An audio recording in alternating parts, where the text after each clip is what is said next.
I've been a stripper for the last 6 years of my life, and I've realized something really important that a lot of girls miss, and for some reason, nobody talks about it.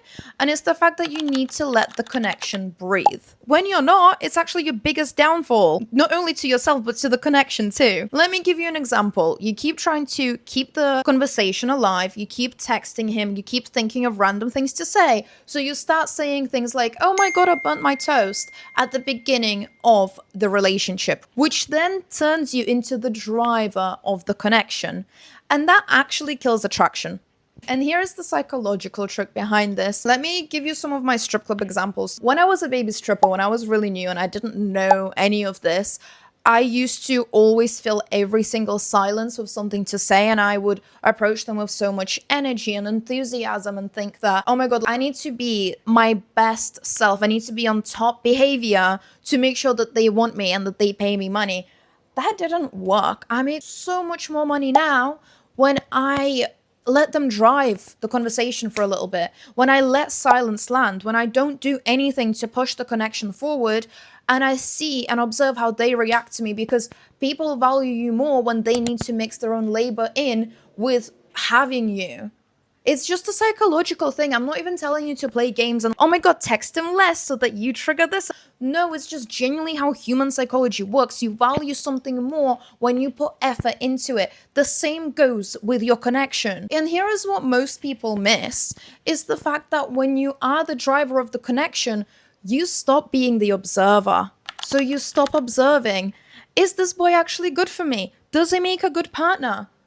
I wasn't sure if I was filming, I had to double check. Does he have something valuable to say and to add to the table? Or am I saying everything that I have to say and then he just reflects back to me? Does he have a thought of your own that actually fits me and suits me? But also, on the flip side, here is what you being the driver of the connection actually does to you. Because you are mixing so much of your own labor with the connection, you start overvaluing it. Because you are the one who is putting in the effort, you start valuing it more because you keep telling your brain, whether consciously or subconsciously, let's work towards this. Let's make sure we secure this. Let's do this. Let's do that. You start projecting onto the connection that it's more valuable than it actually might be. Now your brain starts associating them as more valuable than they are. And here is another thing that you are missing. If you feel the urge to keep the connection alive, it means that the connection has taken over your life. Your ancestors wouldn't be very happy with that about you. I'm not very happy with that about you. I'm going to continue calling you out for a second, and I'm going to hold your hand as I say this. The more you orbit this man, the less time, effort, and mental space you have to build your own empire.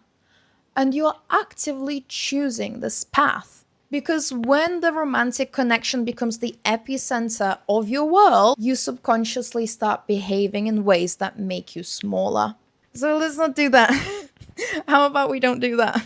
If you struggle with not texting them too much and you feel like you get anxious and you feel like you're going to lose the connection when you don't text, I'm here to tell you that this isn't true.